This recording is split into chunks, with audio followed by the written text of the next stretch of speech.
I don't know about you, but I remember pre-pandemic in San Miguel and the performing arts that we used to enjoy here in San Miguel. And I would have to pick and choose because there were so many things happening. Theater, dance, music, the venues, the amount of venues that have closed that are no longer available for us. You know, so about a month ago or 3 weeks ago, I got contacted by Fred Dannen. And he said, I have a big announcement. Would you mind if we did an announcement for Rotary? And when he told me what it is, I said, you betcha. When can I get you in? How soon can I get you in, right? So we've lost the Teatro Angela Peralta, Bellas Artes, and for a while we lost the San Miguel Playhouse, right? They put the building up for sale, and that was it. So we are so lucky today to have the announcement of the rebirth, the reopening of the San Miguel Playhouse. Thank the Lord. Thank the Lord. And we have two speakers here today. First, Marcela Brondo is the theater director, artistic and arts administrator, and entrepreneur. She was born in Mexico City to a performing arts family, and she began acting professionally at the age of 6 and went on to earn degrees in dance and theater, arts at the INBA, and music at the National Conservatory of Music. Marcela is the president of San Miguel Playhouse AC, co-founder and creative director of the bilingual theaters company La Troupe Mexico, general manager of the ticketing company that we all use, Boleto City, and creative director of a bilingual SMA podcast channel. Not enough, huh?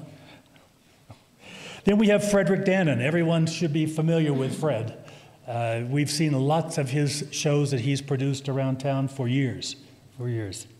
And Fred is a nonfiction book author, journalist, staff writer for Vanity Fair and The New Yorker, playwright, screenwriter. He joined the board of San Miguel Playhouse in 2017 and is the co-founder of La Troupe Mexico, Boleto City, and the SMA podcast. Fredric is also a classically trained pianist and lecturer on music. Is that enough? So please welcome to me Marcela and Fred, and let's cheer on San Miguel Playhouse.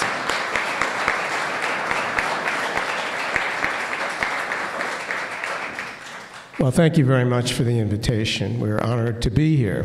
I'm Fredric Dannen. Marcela Brondo will be coming up presently. I've lived in San Miguel more than 20 years, Marcela more than 10. I came to this city under somewhat unusual circumstances. As Ron mentioned, my profession is journalism, although I've also done some screenwriting and such. And I was in Texas working on the case of an innocent man who was serving a life sentence. He had been framed by corrupt law enforcement. I got him out of prison with DNA. Testing that I paid for, actually, because only his lawyer and I at the time believed in his innocence. And I was working on a collateral case of another innocent man when some judge in Waco, Texas issued a subpoena for my testimony. The idea was they were going to compel me under oath to reveal where the biological evidence was for this other innocent man and destroy it. So I figured I better not be served. So I hid for a while, first in a colleague's house. I was a staff writer for The New Yorker. I was at Larry Wright, the Pulitzer winner for Looming Tower. I stayed in his house. And then I came here because even if they found me here, they had no jurisdiction. Within a year or so, I'd gotten the subpoena quashed, but I didn't leave. I realized that I probably never wanted to live anywhere else. So I came here as a refugee, and I have the gratitude of a refugee. I am very grateful to this city. I love this city. And I've been involved in the cultural life, as has Marcela, since we met a little over 7 years ago.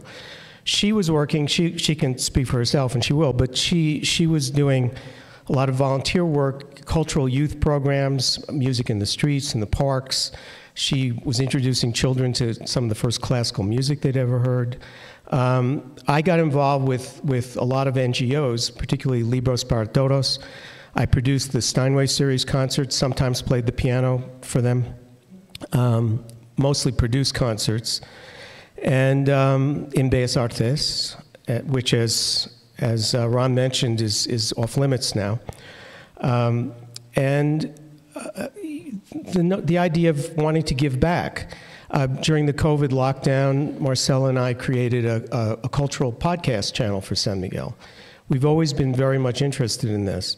And I apologize for the long wind-up before the pitch, but the point that I want to make here is that in all the time that I've lived here, I have not been involved in a cultural project as important as the one that we came to talk to you about today. We are not just talking about building a new theater. That's half of it. And it's very important because, as Ron said, we're losing our venues in this town, one by one. But Marcela and I started something when we joined the board of the Playhouse in 2017. Almost as you could call it a social experiment. We pioneered bilingual theater in this town. Marcela will talk about that in more detail. But it's been our intention to use culture to unite our communities. So we're looking at this project not just as a new theater, but as a center for cultural exchange. I apologize if that sounds grandiloquent, but Marcela and I are true believers. As many of you know, the San Miguel Playhouse AC and its eponymous theater are in a transitional period right now.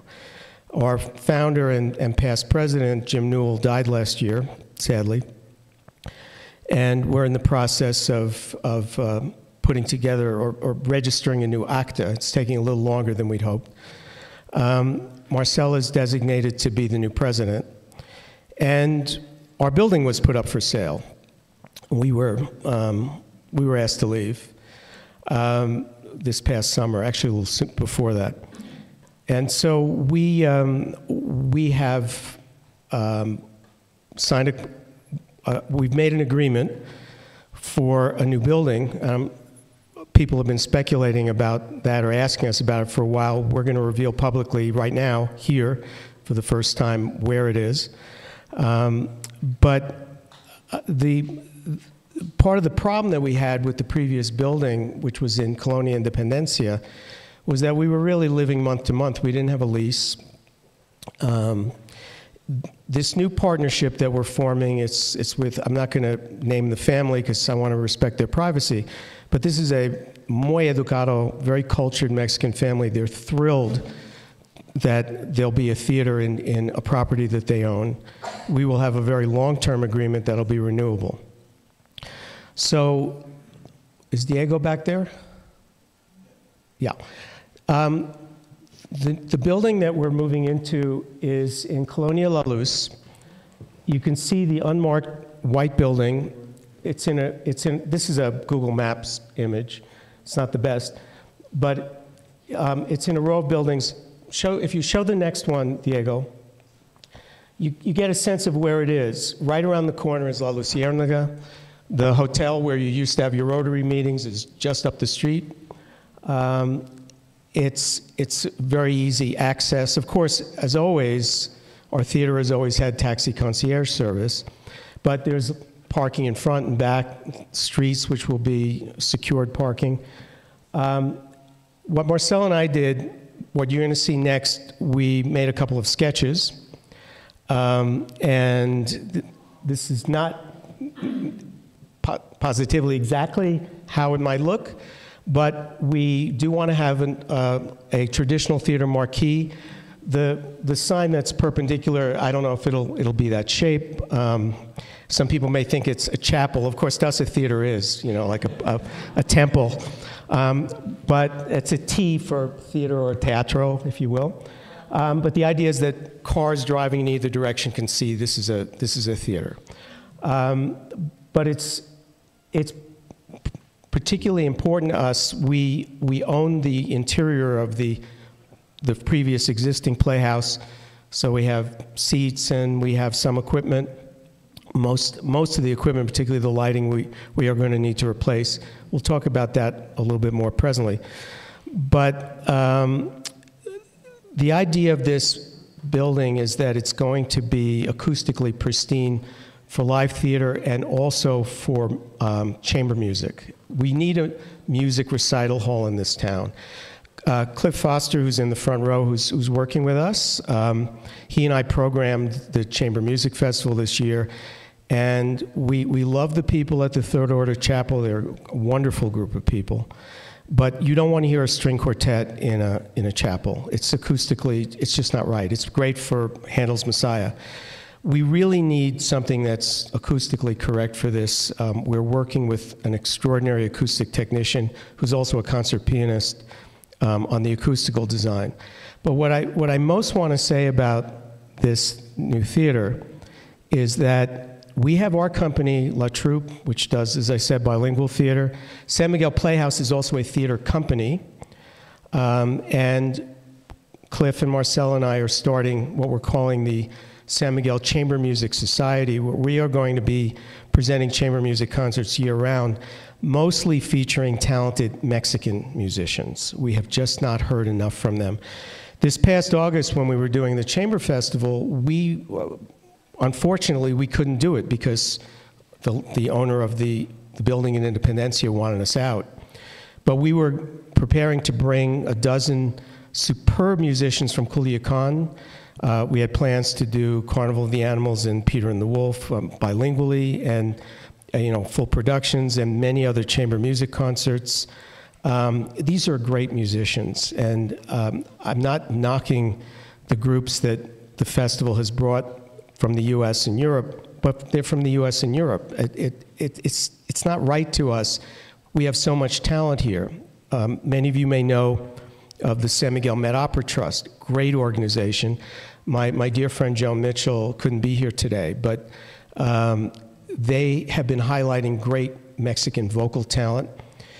We had at the San Miguel Playhouse early this year, in March, chamber opera. Poulenc's La Voix Humaine, Richard Strauss's Ariadne auf Naxos, or part of it. And it was one of the most beautiful cultural events I've ever attended. And they also said, my God, we're finally in a theater that has the right acoustics for chamber music. We're going to maintain that and continue that. It's very important for this town. Next year, if there is a San Miguel Chamber Music Festival, and Cliff and I, and Marcela, we have our own thing now, I doubt they will be able to use the Peralta. They were not able to this year. And even so, the Peralta, it's a beautiful colonial building, but it's an opera house with 2 balconies. It's also not a chamber music recital hall. It's not right for that, and we really need this. But what I most want to say, before I ask Marcela to come up, is this is going to be, the word community theater has a different connotation. But what we mean when we say community theater, we mean it in a different sense. A theater for the community, where people of, Native Mexican culture and expat culture, because there is so much talent here, will have a stage. We want everyone to feel welcome. We could have Shakespeare one day and a Sonor Ocho concert the next.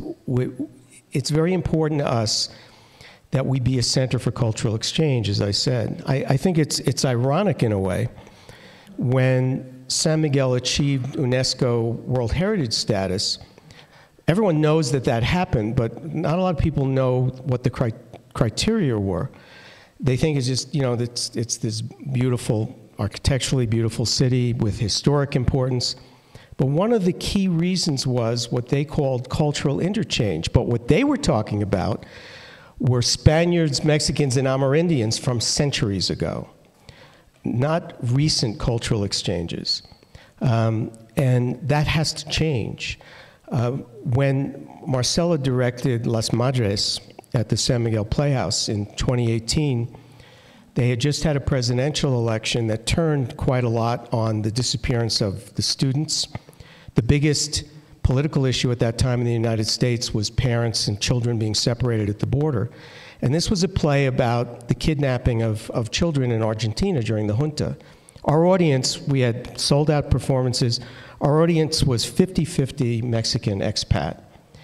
I couldn't get the playwright on the stage at the end because she was crying. I'm crying thinking about it. We had the entire audience in tears. What's so special about theater, it's where Arthur Miller said it's the place where humanity discovers itself. When you can share a theatrical experience, there's some immediacy to that. We think it's, again, I know this may sound, as I said, grandiloquent, but Marcela and I really believe this. This is a way to unite our people, and language is the key. It has been in the theater. Bernard Shaw once quipped that America and England were two countries divided by a common language. What we have here is two cultures that are somewhat divided by different languages.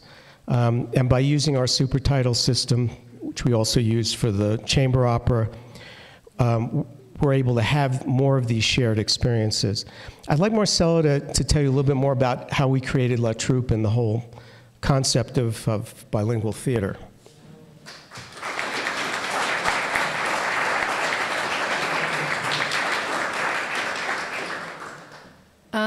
Well, thank you for inviting us, for letting us be here.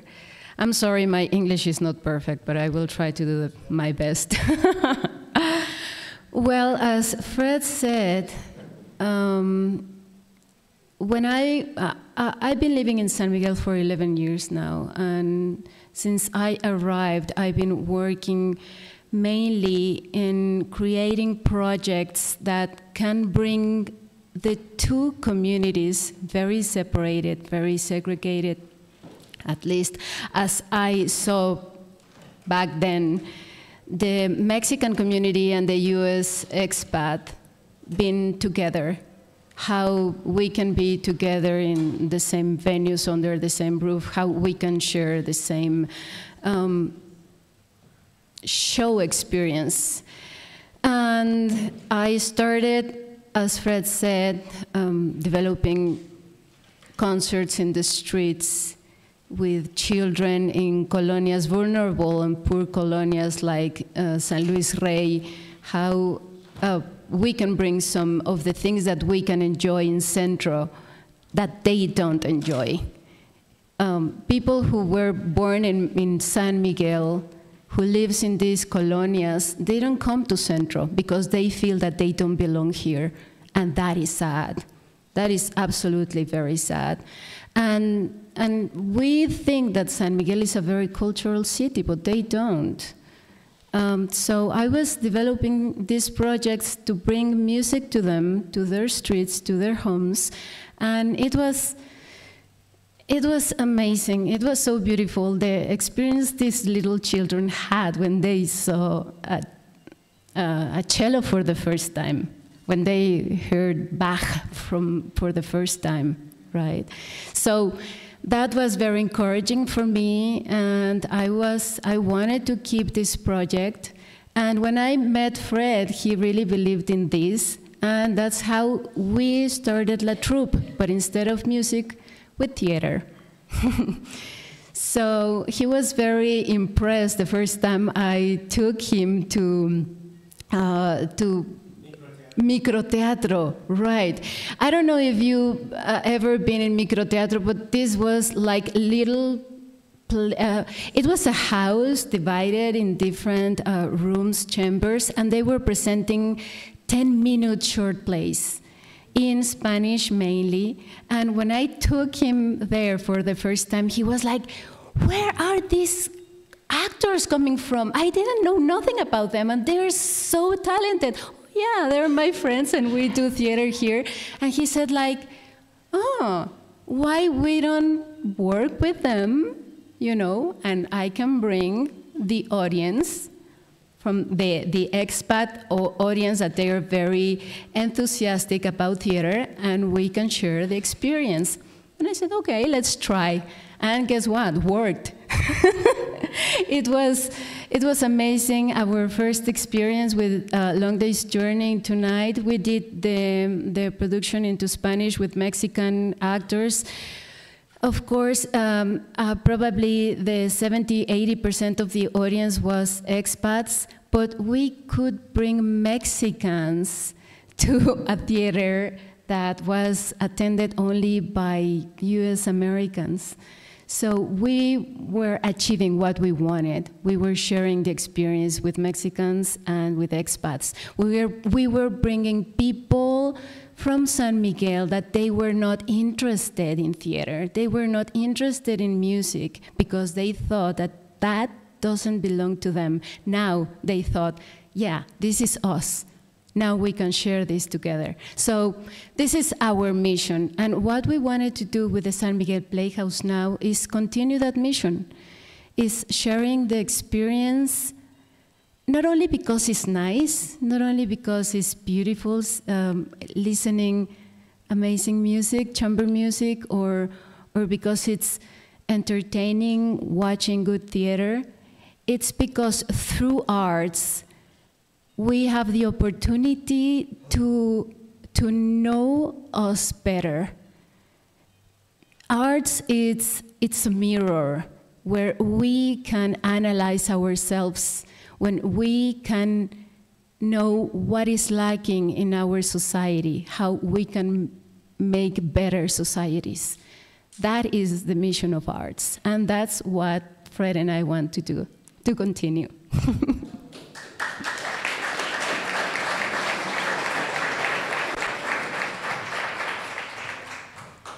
Tough act to follow. We're going to need help. We have, when the San Miguel Playhouse was set up in Independencia, a theater in Najijic handed down Fresnels that probably were being used in the 1940s as our lighting system. We're really going to need LED lighting. We need a better sound system. We need to pay the architect and the acoustic designer. There are always expenses. There are expenses for permits. We discovered, much to our grief, that you better have a permiso de suelo if you're going to be putting on events. We haven't made a budget yet, but we're reinvigorating our website, sanmiguelplayhouse.com. It'll be up and running very soon. As of today, the San Miguel Community Foundation has us listed.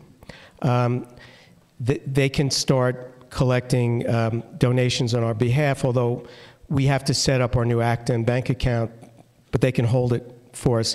These are just US dollar donations right now for which they can give a tax receipt.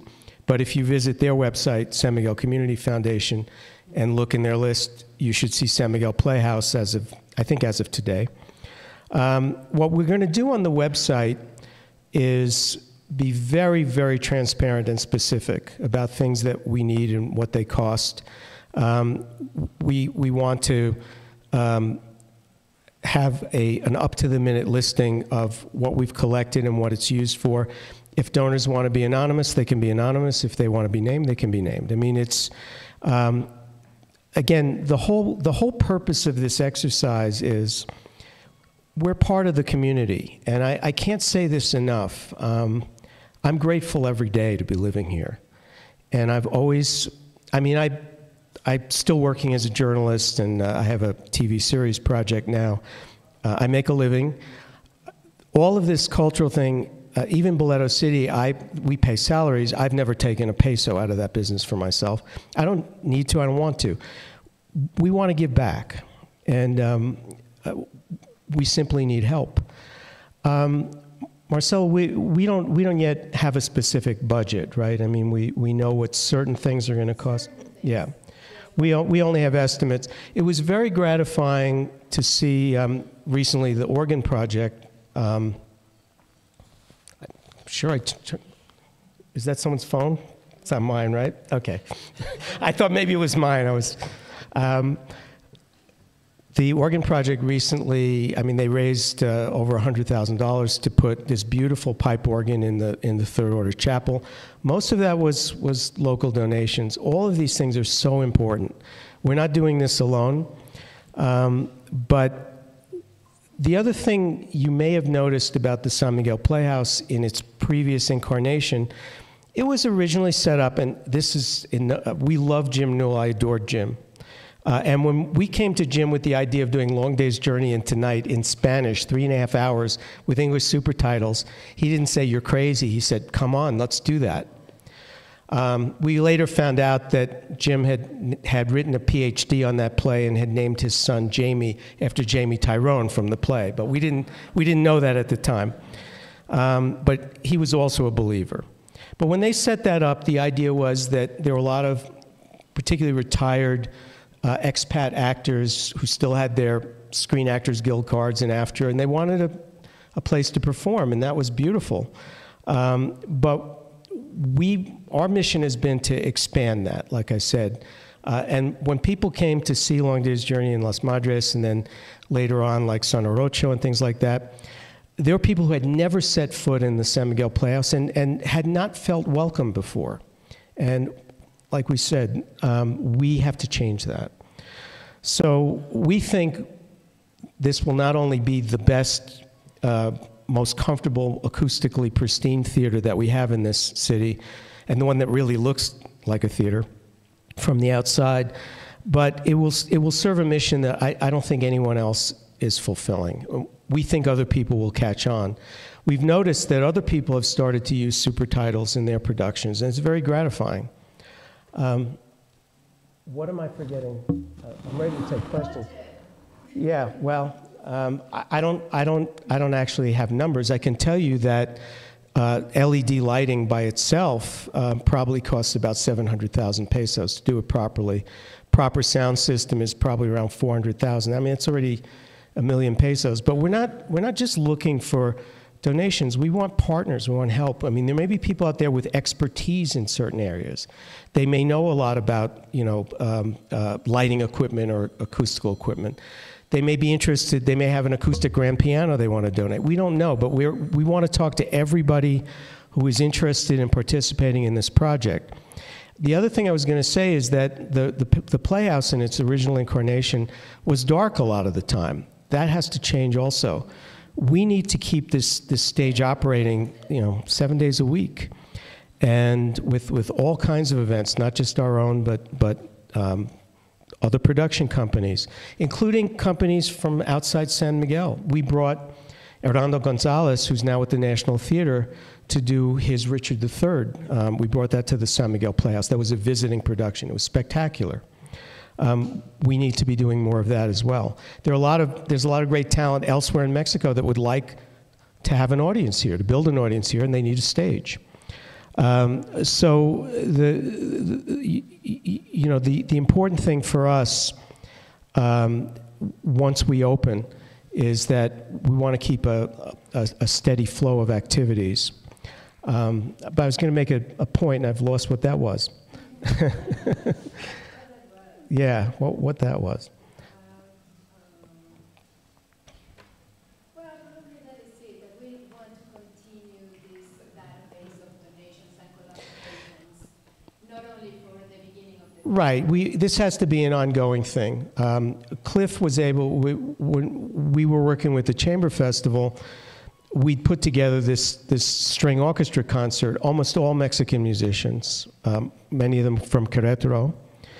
And the festival couldn't finance it, and Cliff found a donor, and we did the concert at El Sindicato, and it was very successful. Cliff was one of the performers, and he was the music director. Again, it was unusual to see an entire string orchestra in a concert here. We don't have a symphony orchestra in this town, but we have the Guanajuato Symphony. We have this extraordinary symphony orchestra in Culiacan. They want to come here and perform, and we want to bring them here. I think at this point, maybe we should open up to questions. Sorry? We didn't bring film today. We were going to, but we realized we were time limited, so we didn't do that. Anyone excited about having a theater again in San Miguel? I miss it so much. I miss it so much. Okay, questions? You have a question in the front row? Greetings, thank you for being here. The Rotary Club encounters a lot of the problems that you're discussing. So when you mentioned getting out to the campo, I immediately start to spin my head regarding finances, transportation, raising awareness, and so forth. I was wondering if you could speak more to the obstacles and how you overcame them. Well, regarding transportation, is that one of the questions you're asking? I can tell you this, Marcela could speak to this more directly, but last year she produced with Libros para Todos this children's opera, Las Luciérnagas no vuelan, that Jome Delgado wrote the music for. And it was extraordinary. And with school buses, we got 300 children from the campo. It was the first opera, the first classical music that they'd ever heard. And it was absolutely an extraordinary experience. We did that at the San Miguel Playhouse. We have partners, Libros para Todos being one of them. When we do Carnival of the Animals and Peter and the Wolf, we are going to have school children from the campo. They're not going to pay anything for it. They will be sponsored. We're not asking them for money. We want them to... Cliff can tell you this too, because one of the reasons he's a superb musician, one of the reasons he's a classical musician at all is because of Peter and the Wolf. You were, what, 5 years old when you heard it? 4. These things change lives. Did you want to say anything about that? Okay, I think we're covered on that one. Next question. Seating capacity, what do you anticipate? Well, right now at the moment, this theater is not as wide. The building we had been in Independencia was a salon de fiestas, party hall. So it was wider but shorter. This is an empty rectangular space. This building was just constructed last year. It's never been used. And by the way, I forgot to mention this beautiful family that we're working with, OXO came and said, we'd like to rent this building, and offered probably considerably more money. And they said, no, we'd like to have the theater. So these are great partners. Yes, bravo for them. And they're we just showed them that sketch the other day, and they said, this is great. They're very excited about this. As I said, they're a very culturally astute family. We have over like 130 odd seats from the original theater, probably more than that. We know that on the ground floor we can put in probably at least 100. We may want to keep it at that. Now that may not sound like a lot, but remember, San Miguel is not a big city. Apart from, at the Playhouse, apart from some Ladies' End concerts I produced and the hit show Bikers in Camelot, a full house for us was about 80 people, 80 or 90 people. The other thing is that one of our artistic partners, Ricky J. Martinez, who's in Miami, he was the artistic director of New Theater in Coral Gables. They made history.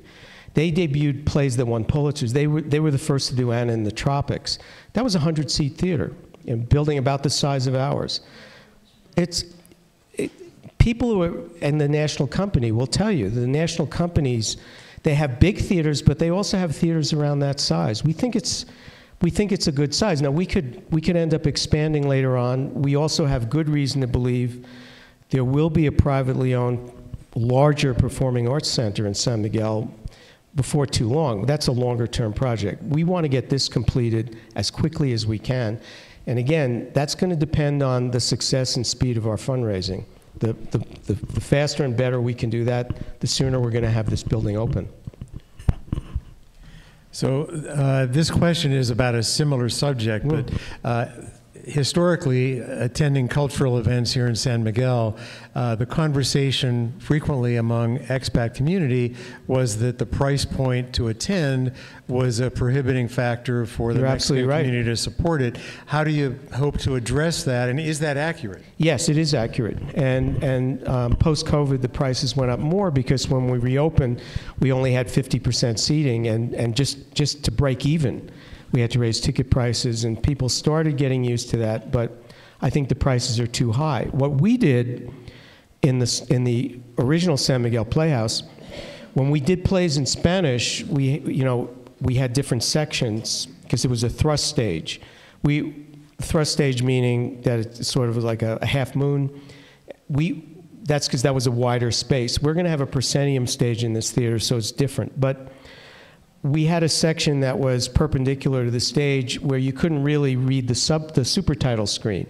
Well, if you spoke Spanish, you didn't need the English super titles. So we made those seats very inexpensive. The expats didn't want them because they wanted the super titles. So it was just a workaround. But that's a superb question, and we have got to come up with ways to make these events affordable to people for whom 300 pesos is a lot of money to spend on an event. And we are going to do that. I can't tell you specifically how, but we're creative people, Marcela particularly. Yeah, I can answer that question. As Fred said, we are also in the process to update our bylaws, our, how do you say acta constitutiva? Corporation. Right. Because, of course, there are new members, and there are some other members that they're not with us no more. But one of the reasons that we want to update this paper is because we would be able to get not only more donations in a regular base, but also government support. What makes other cities less expensive than San Miguel to go to theater is like you can see the best theater in Mexico City in the world, because they really do amazing theater, paying only 150 pesos because it's subsidiado by the government. So they are not living by the tickets. The producers don't have to pay the performers only with the tickets. In San Miguel, we have to do that. The performers come, play, and they have to be paid by the people with the money the audience pay for them. So we are working on that. We are working on having a better acta constitutiva and be more able to get becas and government support for all our productions.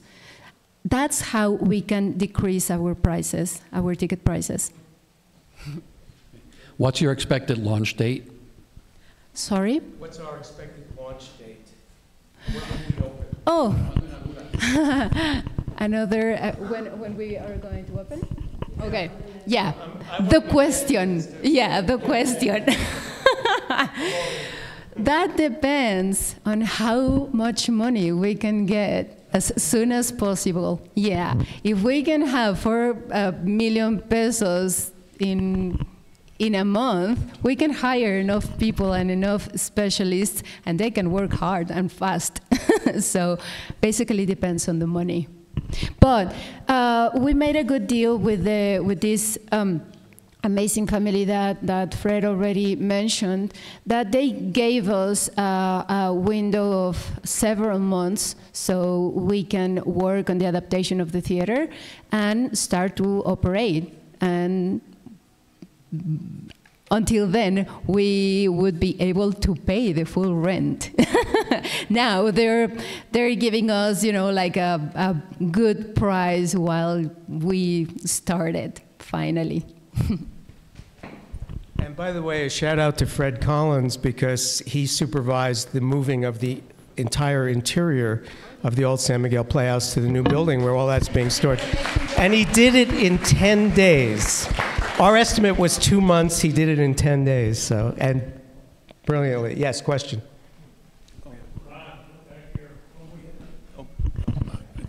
Oh, okay. Where we at? Well, Cliff, come on up. Give your hand up.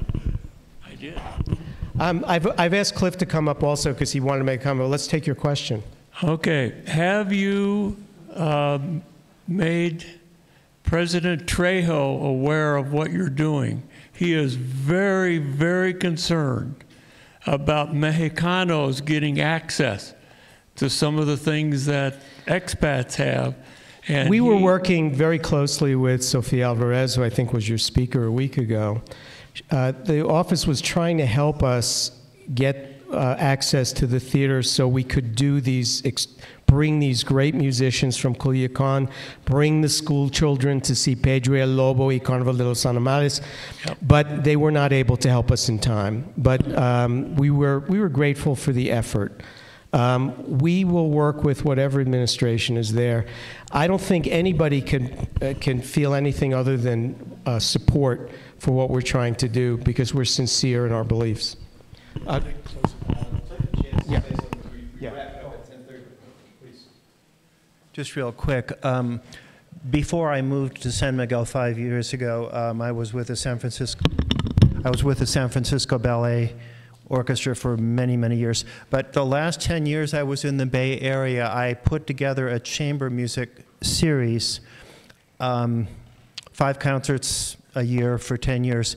And the point I'm trying to make is we discovered that an audience between 50 and 100, and pretty much what Fred was saying, 80 people, was ideal for chamber music. I found when I played chamber music for a couple of hundred people, it was almost too much. There's something organic about a smaller, not too small, but I mean, more than 50, less than 100 people for an audience for chamber music, and that's what I wanted to say.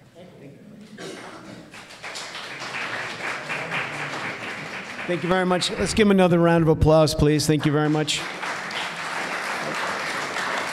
And I'd like to gift you one of our fancy, handy-dandy coffee mugs or tea or whatever you'd like to put in it. Scotch, whatever. You know. And one for each of you. Thank you so much. Thank you. Thanks, Jim. Thank you. All right. And that's for today's meeting. Thank you very much for coming, everyone. Have a great day.